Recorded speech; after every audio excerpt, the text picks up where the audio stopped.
সুপ্রিয় দর্শক, আপনাদেরকে স্বাগত জানাচ্ছি রাজধানী গুলশান তেজগাঁ লিংক রোড থেকে। এই রোডটি ঢাকার মধ্যে এখন অন্যতম একটি অভিজাত রোড।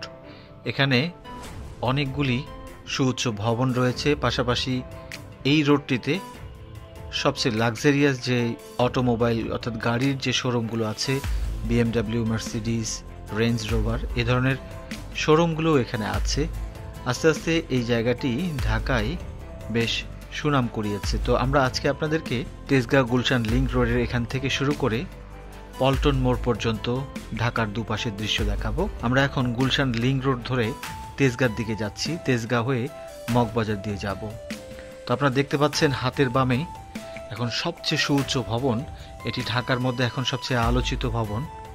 40 তলা বিশিষ্ট এই ভবনটি হচ্ছে পিনাকল শান্তা হোল্ডিংস লিমিটেডের এবং এটি 40 তলা বিশিষ্ট হবে। এটি আইকনিক টাওয়ার এবং পাশাপাশি এখানে কিন্তু আরও বেশ কয়েকটি বড় বড় ভবন হচ্ছে। ঢাকার চেহারাই পরিবর্তন করে দেবে এই ভবনগুলি যখন পুরোপুরি প্রস্তুত হয়ে যাবে। আপনাদেরকে এরপরে হয়তো ঢাকার সুউচ্চ ভবনগুলো দেখাবো পর্যায়ক্রমে। অনেকটাই এই সুউচ্চ ভবনটি আসলে টুইন টাওয়ারের মতো লাগে দেখতে এবং এখানকার লুকিংটা অনেকটাই দেখা যায় যে গগনচুম্বী ভবন যে নিউ ইয়র্ক আছে তার মতো কিছুটা লুক। যদি দুপাশে ধরনের আরও অনেক ভবন হয়, হয়তোবা ভবিষ্যতে ঢাকার চেহারা এরকম হয়ে যেতে পারে। তেজগাঁ রোডের মধ্যে ঢুকেছি। সেখানে তেজগাঁতে আসলে নতুন এবং পুরনো দুই ধরনের ভবনের সংমিশ্রণ দেখতে পারবো। সাউথ ইস্ট ইউনিভার্সিটির ক্যাম্পাস, তেজগাঁতে যে সাউথ ইস্ট ইউনিভার্সিটির ক্যাম্পাস আছে সেটি আসলে আমি জানতাম না। আমি এতদিন জানতাম বনানীতেই আছে কিংবা ঢাকার বাইরে হয়তো তাদের স্থায়ী ক্যাম্পাস, কিন্তু এখানে দেখলাম একটি সুন্দর ভবন। তো এই তেজগাঁতে আসলে পুরনো যেই ব্যবসায়িক প্রতিষ্ঠানগুলো আছে তাদের বাড়িগুলোর পাশাপাশি মাঝে মাঝে উঁকি দেয় নতুন নতুন সুউচ্চ আধুনিক ভবন। এর সঙ্গে সবুজ গাছপালাও আছে অনেক। আমরা মূলত তেজগাঁর এখন ছোট রাস্তাগুলোর মধ্যে আছি, যদিও ছোট রাস্তা বলছি, বড় বড় রাস্তা। তেজগাঁ মহাখালী রোডটাতে মূলত জ্যাম থাকে, যেটি 7 রাস্তা হয়ে মগবাজারের দিকে গেছে। তো মূলত এই রাস্তাগুলো অনেক সময় মানুষজন ভেতর দিয়ে যাতায়াত করে জ্যাম থাকলে, তখন কিছুটা সুবিধা পাওয়া যায়। তো আমরা এখন মহাখালী এবং 7 রাস্তার যে সড়কটি আছে সেইটিতে উঠব এবং এখান থেকে আমরা মগবাজারের দিকে চলে যাব।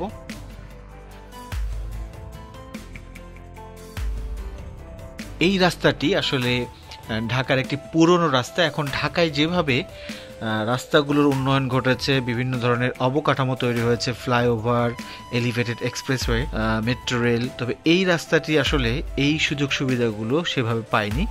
একদিকে একবারে মহাখালী ফ্লাইওভার আর তারপরে এদিকে মগবাজার ফ্লাইওভার, মাঝখানে এই রাস্তাগুলো কিন্তু আগের মতোই আছে।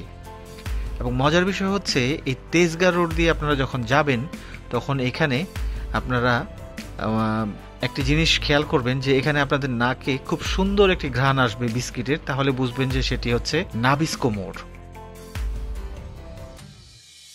এখানে আরেকটি মোড় আছে তিব্বতের মোড়, সেখানে কিন্তু তিব্বত সাবান সহ অন্যান্য যেই এগুলো আছে সেগুলোরও কিন্তু সুন্দর ঘ্রাণ আপনারা পাবেন। অর্থাৎ এই রোড দিয়ে যাবার সময় পথচারীদের নাকে ধরা দিবেই এই দুটি প্রোডাক্টের আসলে সুগন্ধ।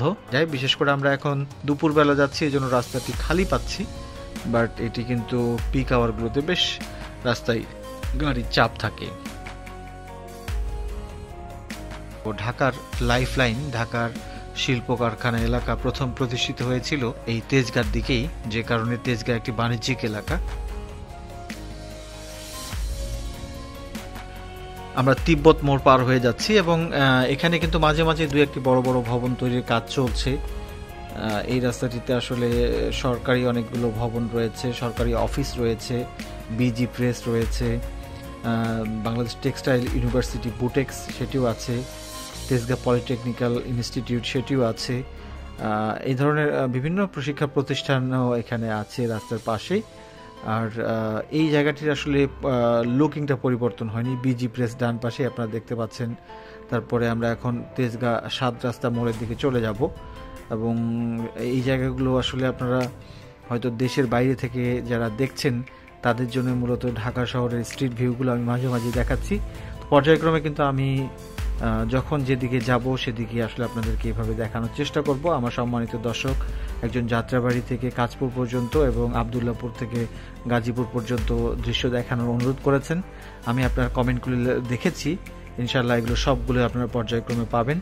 ব্যস্ততার মাঝে বা জ্যামের কারণে অনেক সময় যাওয়া হয় না, তবে এদিকে আমি সকলের রিকোয়েস্টগুলো রাখার চেষ্টা করব। ঢাকাকে আমার চোখে আমার ক্যামেরার চোখে দেখানোর চেষ্টা করব, দেশে এবং দেশের বাইরে থেকে যারা এই ধরনের ভিডিওগুলো দেখেন।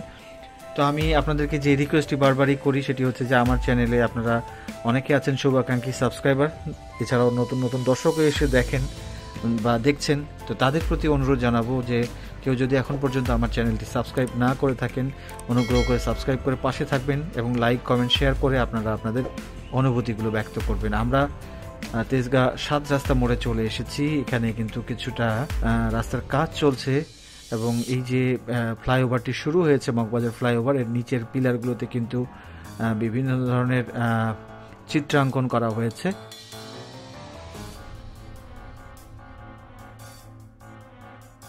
যেটি আসলে একটু হলেও এখানকার সৌন্দর্য তৈরি করেছে, যদিও এই অবকাঠামোগুলো কিন্তু দিনে দিনে নষ্ট হয়ে যায় পোস্টার দূষণ এবং বিভিন্ন ধরনের মলমূত্র আবর্জনা ফেলে। তো সেখানে এই ধরনের উদ্যোগ এটির বিউটিফিকেশন বাড়িয়ে দিয়েছে। এই ফ্লাইওভারটি সম্ভবত 2013 সালের দিকে 13-14 সালের দিকে উদ্বোধন হয়েছিল, অথবা 15 সালে, আমি এক্স্যাক্টলি সালটি মনে করতে পারছি না। তারপর থেকে কিন্তু এখানে মানুষের কিছুটা সুবিধা হয়েছে। তো আমরা সুউচ্চ ভবন দেখতে পাচ্ছি এখানে। এখানে কিন্তু ঢাকা হলিডে ইন হোটেল, একটি তারকা হোটেলও তৈরি হয়েছে।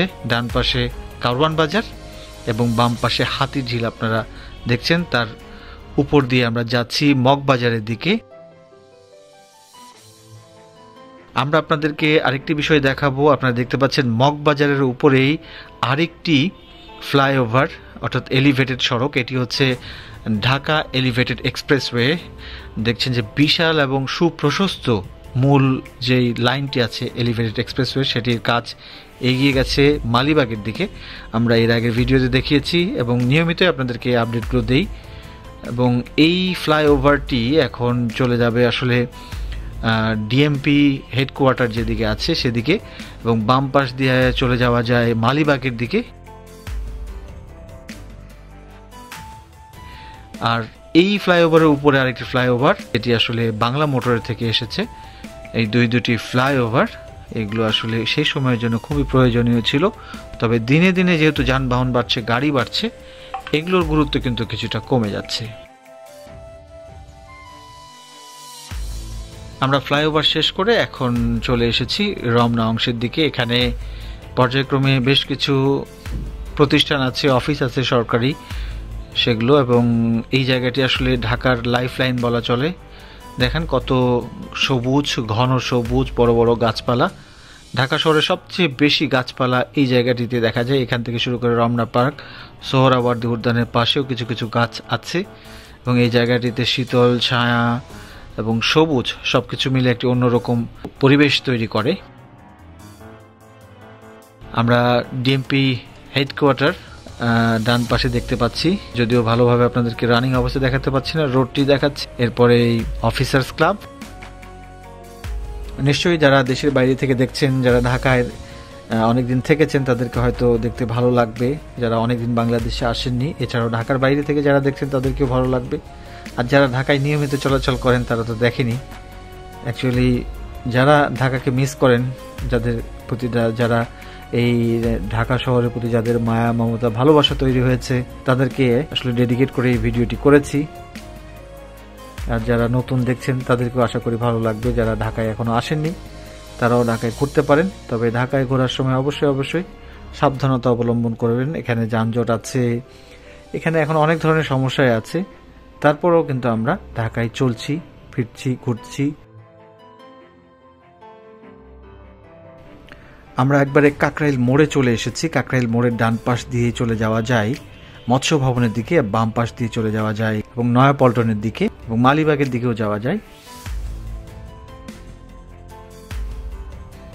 এই বাম পাশের যে সুউচ্চ ভবনগুলো এগুলো আসলে বিচারকদের অর্থাৎ বিচার বিভাগের যে যারা সর্বোচ্চ ঊর্ধ্বতন কর্মকর্তা রয়েছেন, বিচারপতি রয়েছেন, তাদের জন্য এখানে আবাসিক ব্যবস্থা। এই পাশে আইডিবি ভবন কাকরাইলের, বাম পাশে একটি সরকারি অফিস দৃষ্টিনন্দন ভবন সুন্দর সুন্দর তৈরি করা হয়েছে। এবং বাম পাশে এখানে দেখছেন ঢাকার একটি অন্যতম পরিচিত school Wills Little Flower School and College. এখানে হয়তো অনেকেই পড়াশোনা করেছেন। দুপাশে সুউচ্চ ভবন, এখানে ইশাখা রাজমণি হোটেল, এটি একটি পুরনো তারকা হোটেল, একসময় খুব জাঁকজমকপূর্ণ ছিল। বাম পাশে রাস্তাটি চলে গেছে মালিবাগের দিকে এবং দুপাশে বড় বড় সুউচ্চ ভবনগুলো আমরা দেখতে পাচ্ছি।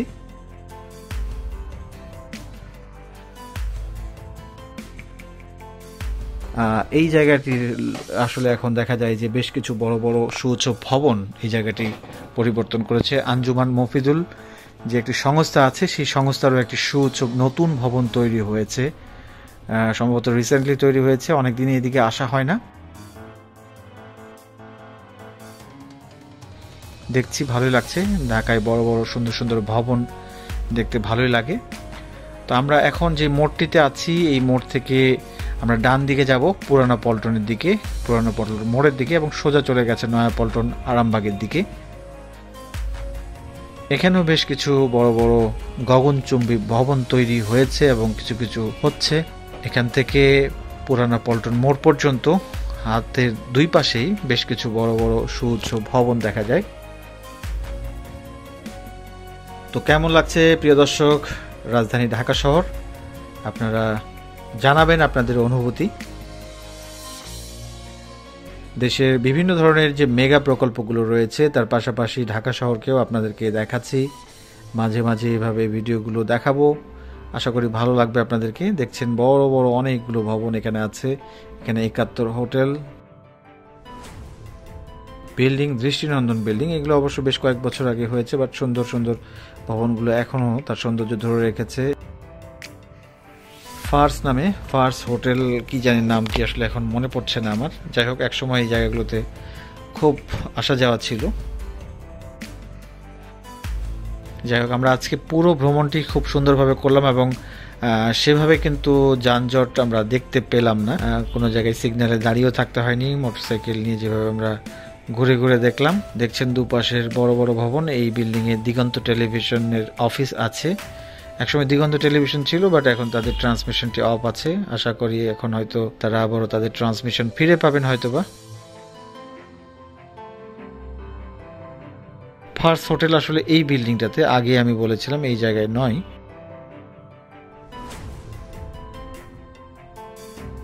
এবং আমরা চলেও এসেছি পল্টন মোড়ের কাছাকাছি।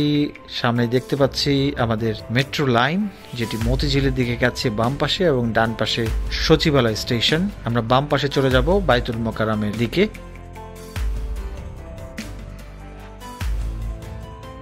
এবং এই মেট্রো লাইনের পিলারগুলোতে আপনাদেরকে যেভাবে দেখিয়েছিলাম, এগুলো দিনকে দিন আরও ভয়াবহ রূপ ধারণ করেছে পোস্টার দূষণের মাধ্যমে। দেখতে পাচ্ছেন পোস্টারগুলো কিভাবে লেগেছে পিলারগুলোতে। এখন কিন্তু একবারে গণহারে পোস্টার বসে গেছে।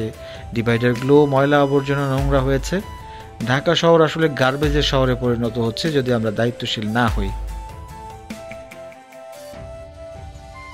যাই হোক প্রিয় দর্শক, কথা বলতে গেলে কিছু নেগেটিভ দিক চলে আসে।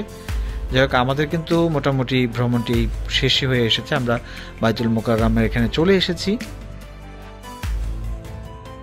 তো এতক্ষণ আপনাদেরকে ঢাকা শহরটি ঘুরে দেখালাম। জানি না আপনারা কেমন উপভোগ করেছেন ভিডিওটি। বিশেষ করে ঢাকা থেকে বা বাংলাদেশ থেকে যারা দূরে আছেন তাদের জন্যই ভিডিওটি করেছিলাম, বা আশা করি ভালো লাগবে। তো আবারও শেষ করার আগে অনুরোধ জানাবো, নতুন কোনো দর্শক থেকে থাকলে আমার চ্যানেলটি সাবস্ক্রাইব করে পাশে থাকবেন, সহযোগিতা করবেন। সবার সুস্বাস্থ্য মঙ্গল কামনা করে আজকের ভিডিও এখানেই শেষ করছি। সবাই ভালো থাকবেন। আল্লাহ হাফেজ।